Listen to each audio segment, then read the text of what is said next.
In the small dust-choked town of Redemption Creek, respectability was the only currency that mattered. And Sarah Jenkins, a widow of only 6 months, had just spent hers entirely. It wasn't the drought that had the town whispering, nor the rustlers bleeding her ranch dry. It was the man she had hired, a man who did not enter the church, a man who moved with the silence of the prairie itself. Joseph, the half-breed tracker. It is a scandal, the banker's wife declared, her voice carrying across the mercantile, to have him living on her property. It's an offense against God and her late husband. The whispers followed Sarah like a shadow, turning to glares when she rode into town. They saw a desperate woman making a foolish choice. They saw a violation of the unspoken rules that held their fragile world together. They did not see the truth. They did not see the quiet understanding that passed between Sarah and Joseph as he worked, the shared respect, the slow kindling of a bond that was both necessary for survival and deeply forbidden. The town saw a scandal. Sarah was beginning to see a lifeline. Tell me in the comments what city you're watching this story from. I'd love to know how far these exciting stories are reaching. And if you've ever experienced an inexplicable situation, share it with us. The 1870s Kansas prairie was not a place for widows. It was a place that buried dreams along with husbands, and it did so with a cold, indifferent finality. For Sarah Jenkins, the endless expanse of dying. Brittle grass was a mirror of her own future, empty, harsh, and unforgiving. It had been 6 months since the fever had taken her husband, Thomas. 6 months since the silence of the house had become a living, breathing thing, a weight that pressed down on her chest every morning when she woke, and every night when she failed to sleep. Thomas had been a good man, a man of strong hands and quiet optimism. He had seen this land not as it was, but as it could be. "It's a clean slate, Sarah," he would say, gesturing to the horizon. "Our own Eden." But the prairie was no Eden. It was a crucible, and it had found Thomas wanting. Now it was testing Sarah. The drought had lasted 93 days. The creek bed that marked the eastern edge of her property was nothing but a ribbon of cracked gray mud. The earth itself seemed to have given up, turning to a fine, choking dust that coated everything. It was in her hair, in her food, in her throat, and with the drought came the debt. The bank in Redemption Creek, run by a man with eyes as cold as a winter stone, held the note on her land. The payments were due, drought or no drought, but the drought was not her only predator. The other was Silas Croft. Croft owned the sprawling Seabar Ranch to the north. He was a man who consumed land, who saw the prairie not as a home, but as a map of his own growing power. He wanted Sarah's water rights, the ones tied to the deep well Thomas had dug, the last well in the county that hadn't run dry. He had visited 3 times since Thomas's funeral. The first time he brought condolences and a casserole. The second time he brought an offer to help manage her affairs. The third time he brought an insult. "A woman alone can't hold this land, Mrs. Jenkins," he'd said, his hat tipped back, his thumbs hooked in his vest. "It's the natural order of things. Sell to me. It's the only respectable choice. Respectability." That was the currency of Redemption Creek, and Sarah, by simply existing as a woman alone, was already overdrawn. The town watched her. They saw her wagon less full each week. They saw the ribs of her cattle beginning to show. They saw a failure, a disruption to the natural order. They whispered in the mercantile, the women of the town, their voices like dry leaves skittering across a plank floor. They were waiting for her to fail, waiting for the bank to seize the land, or for Silas Croft to absorb it. It was in this suffocating stillness, this world of dust and judgment, that the first true violation occurred. It wasn't the drought. It wasn't the bank. It was the wire. One morning at the edge of the sunrise, she found it, not broken, cut cleanly, and 20 head of her small herd gone. The cut in the wire was a scream in the oppressive silence. It was a personal, intimate act of aggression. This wasn't a wolf. This wasn't an accident. This was a message. Sarah rode the 10 miles into Redemption Creek, the dust clinging to her black mourning dress, a garment she had come to despise. She didn't bother with the banker's wife or the mercantile. She went straight to the sheriff's office. Sheriff Brody was a large man, a man who seemed to have been worn down by the prairie, his edges softened by comfort and complacency. He was polishing a badge, though it was rarely used for anything more than settling bar disputes. 20 head, you say, Mrs. Jenkins? He asked, not looking up. That's a hard count. Could be they just wandered. That wire gets brittle. It was cut, Sheriff, Sarah said, her voice flat, devoid of the panic she truly felt. Clean cut. With nippers, Brody sighed, a long, weary sound. He finally looked at her, his eyes offering a tired, paternalistic pity that made Sarah's skin crawl. Ma'am, even if I had a deputy to send, which I don't, where would I send him? They're long gone. Probably halfway to Missouri by now. He leaned forward, lowering his voice. Mr. Croft runs a tight operation. He's offered rewards for rustlers. Maybe you should talk to him. See if he can't assist. The suggestion hung in the air, thick and foul. The sheriff was on Croft's payroll. Or at the very least, he was too afraid to challenge him. The law was a closed door. She was alone. She walked out of his office, the noon sun beating down on her, the feeling of utter hopelessness, a physical weight. She was standing by her horse, trying to force her mind to work, to find a path, when she heard the name. 2 stable hands were talking in the livery, their voices low. Just took the trail clean through the alkali flats. Said Croft's men were sloppy. Left a trail a blind man could follow. Who said? The other asked. Joseph. The hand. He was tracking a lost stallion for the army. Just got back. Sarah froze. Joseph, she knew the name. Everyone did. Joseph Broken Hand. A man who lived on the absolute fringe of their world. A half-Pawnee tracker. A man of 2 bloods and no home. The town treated him like a ghost when he was there, and a cautionary tale when he was not. He was associated with the savagery of the land they were trying to tame. He was the man mothers warned their children about. He was also, by all accounts, the most skilled tracker west of the Mississippi. She didn't hesitate. Hesitation was a luxury she could no longer afford. She didn't ask the stable hands. She knew where he'd be, not in the town itself, but in the lean-to behind the blacksmith's shop, the only place that would tolerate his presence in exchange for his work with wild horses. She found him. He was not what she expected. He was not the wild savage of the town's whispers. He was a man, quiet, lean and focused, mending a leather bridle with scarred, calloused hands. He looked up as her shadow fell over him. His eyes were the color of the deep, unsettled sky before a storm. I need a tracker, Sarah said. Her voice was steady, though her heart was hammering. He didn't stop his work. I track. I don't get involved in ranch wars. This isn't a war, Sarah replied. It's theft. So I need to know who. I need to find my cattle. Joseph pulled the thread tight, his movements economical and precise. You know who. And your cattle are gone. Sold for beef already. Then I need proof, Sarah said, her voice rising in desperation. I need proof it was Croft's men, or I need you to find what's left. I'm being bled dry and the law won't help me. He finally stopped. He looked at her, truly looked at her. He saw not a respectable widow or a scandalous woman. He saw the same thing he saw in the prairie itself, a fight for survival. The town won't like it, he said. It wasn't a question. It was a statement. I don't care about the town, Sarah said, the lie tasting bitter. I care about my land. What's your price?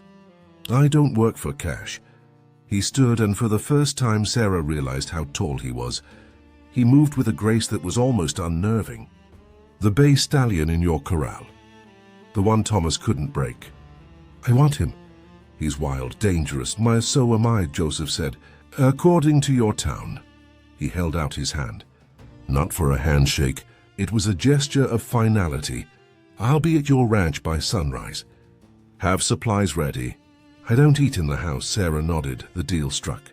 As she walked away, She felt the first prickle of something she hadn't felt in months. It wasn't hope. It was something sharper. It was defiance. The arrival of Joseph's broken hand at the Jenkins ranch was not a quiet event. It was a seismic tremor that ran through Redemption Creek in less than an hour. In the small, dust-choked town, respectability was the only currency that mattered. And Sarah Jenkins, a widow of only 6 months, had just spent hers entirely. It wasn't the drought that had the town whispering now, nor the rustlers bleeding her ranch dry. It was the man she had hired. A man who did not enter the church. A man who moved with the silence of the prairie itself. Joseph, the half-breed tracker. Sarah had honored his request, clearing out the small tack room in the barn. It was clean, dry, and separate. He seemed to prefer it. His presence was almost invisible at first. He would be gone before sunrise, tracking the perimeter of her land, and would return after dark, leaving a small, carefully arranged pile of stones on her porch. A tracker's report. 3 stones, no tracks. 3 stones and a feather, riders, but they kept their distance. She saw him, of course. She would bring him coffee in the morning, leaving it on a crate outside the barn. He would take it, nod, and disappear. She watched him work with the bay stallion. The horse that had thrown Thomas 3 times, breaking his collarbone on the last, was standing calm under Joseph's hand in 2 days. He didn't break the horse. He seemed to convince it, but the town's judgment was immediate. When Sarah rode to the mercantile for flour and salt, the whispers were no longer whispers. They were declarations. "It is a scandal," Mrs. Gable, the banker's wife, declared, her voice carrying across the aisles of canned goods. "To have him living on her property, in her barn. It's an offense against God and her late husband's memory." The whispers followed Sarah like a shadow, turning to glares. They saw a desperate woman making a foolish, dangerous choice. They saw a violation of the unspoken rules that held their fragile world together. They did not see the truth. They did not see the quiet understanding that passed between Sarah and Joseph as he worked. They didn't see him mending the corral fence with practiced efficiency, or reinforcing the hen house to be predator-proof. They didn't see the respect. One evening he returned earlier than usual. He was standing by the corral, examining the tracks of the shod horses that had ridden past that afternoon, Croft's men making their presence known. "They ride heavy," Joseph said, his voice quiet. He didn't look at her, but he knew she was there. "They're well fed." "Their horses are too. They're not hungry men. They're arrogant. Can you track them?" Sarah asked, standing a respectful distance away. "I can," he said. "They left a trail. They wanted it to be seen. They want you to be afraid, but are you?" she asked. He finally turned to her. The setting sun cast his face in shadow, but his eyes were clear. "I'm not afraid. I'm careful. There's a difference." That night, Sarah did something that crossed a new line. She cooked a full meal, stew, bread fresh from the oven. She took 2 plates, walked to the barn, and set them down on the crate. He was inside, sharpening a knife. He stopped, surprised. "No," Sarah said before he could object. "We're not. The town is not. You are working for me. You will eat a proper meal." She put the plate down. It's not right. A man working, sleeping in a barn, eating scraps. "It's my way, Mrs. Jenkins," he said, his voice soft. "My name is Sarah," she said, her voice shaking slightly. "And you are Joseph. That is all that matters. The town can say what it likes." He looked at the plate, then at her. He nodded once. "Thank you, Sarah." They didn't see the slow kindling of a bond, one forged not in passion but in shared purpose and mutual respect. It was a bond necessary for survival, and in the eyes of Redemption Creek, it was. The bond once formed deepened in the silence. It grew in the small gestures. He started calling her Sarah when they were alone. She found a small, intricately carved wooden bird on her porch one morning, a sign, she learned later, that the nearby creek was beginning to hold water again. He was teaching her to read the land, to see the world as he saw it, a place of signs, not of judgment. But as their fragile peace grew, the world outside pushed back, harder. The scandal was no longer just whispers. It was action. The bank sent a letter, a formal cold letter demanding a full payment within 30 days, citing a morality clause in her loan agreement. Her character, the banker implied, was now in question. When she went to the church for Sunday service, hoping to find some solace, the pews around her were conspicuously empty. The minister's sermon was on the sins of the flesh and the dangers of unequal yokes. It was aimed at her, a bullet wrapped in scripture, and then Silas Croft returned. He didn't send his men. He came himself just at dusk, as he knew Joseph would be out on the perimeter. He rode up to her porch, his two most brutish ranch hands flanking him, and dismounted. He removed his hat, the picture of frontier civility, but his eyes were hard. "Sarah," he said, using her first name. It felt like a violation. "I have come as a friend, as a neighbor. What you are doing, it has to stop." "What I am doing, Mr. Croft," Sarah said, standing tall in the doorway, her hands clenched in the folds of her apron, "is protecting my property. Something the sheriff seems incapable of." "You are not protecting it," Croft hissed, his civility evaporating. "You are defiling it. You are defiling Thomas's memory. You have brought a savage onto this land. The town is disgusted. The bank is nervous. I am disappointed. What I do on my land is my business," Sarah said, her voice trembling but unbroken. "Is it?" Croft stepped onto the porch, violating her space. He was close enough that she could smell the whiskey on his breath. "This land is tied to the town, tied to the bank, tied to me. You are upsetting the balance. You are bringing filth into our world." He gestured to the barn. "Get rid of him tonight. Send him away and I will speak to the bank. I will call them off. I will even buy your remaining cattle. At a fair price," it was the offer, the final polite threat. "And if I don't?" Sarah asked. Croft smiled. It was a terrible sight. "The prairie. It's a dangerous place, Sarah. Fires start so easily. Dry grass, a stray spark. A barn. A house. It all goes up so fast. And in the confusion, terrible accidents can happen." The threat was naked, unmistakable. He wasn't just threatening her ranch. He was threatening him. "Get off my land, Mr. Croft," Sarah said. Her voice was low, but it held a steel Croft had not anticipated. He stared at her for a long moment, his eyes filled with a cold fury. "As you wish." He put his hat back on. "You've made your choice, and you've chosen him." He turned and left. When Joseph returned an hour later, he found her sitting on the porch steps, her rifle across her lap. He didn't need to ask.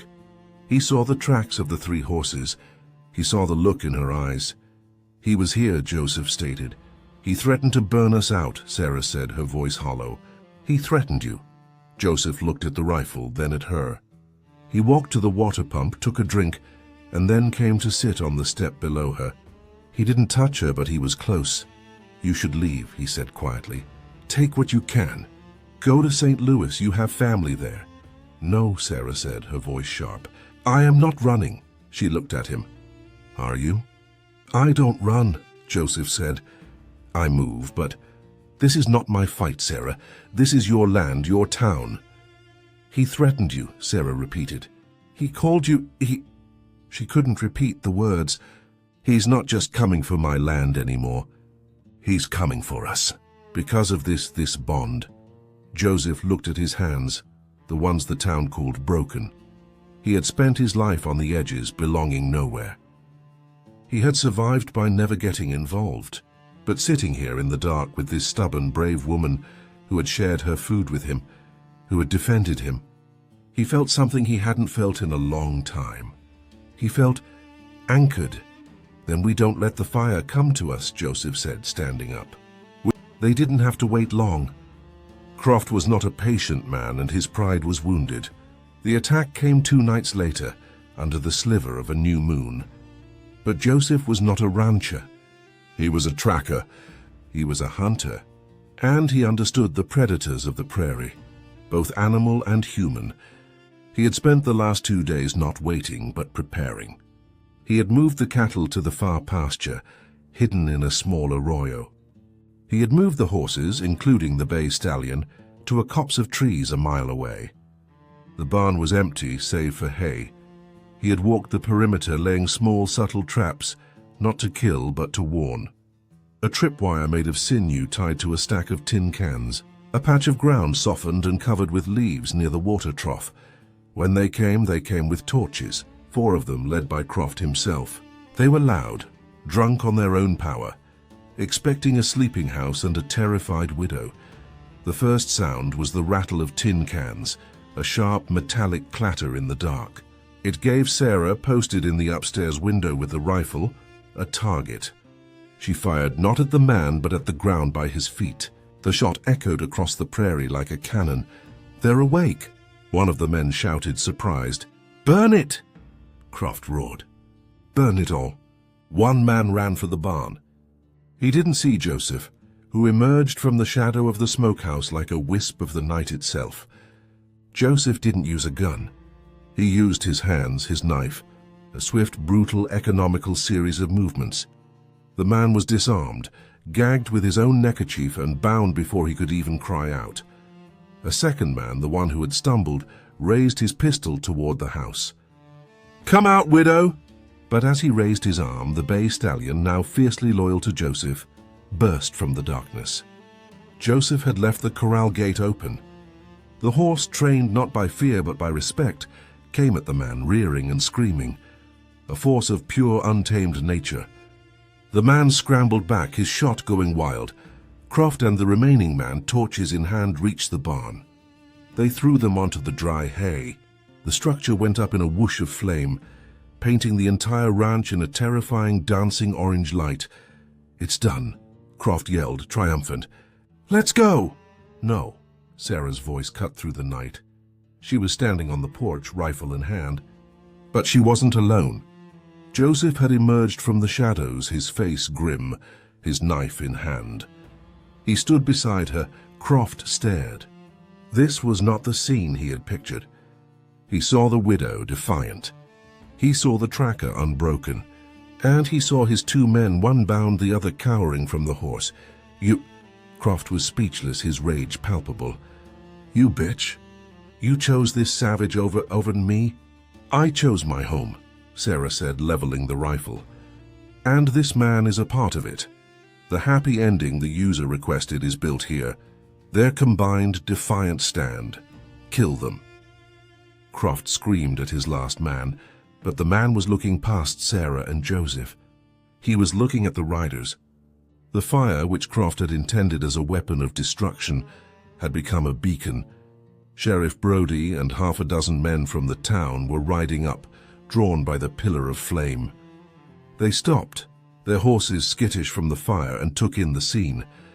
They saw Silas Croft, torch in hand. They saw his men, one bound, one disarmed. They saw the barn, a raging inferno.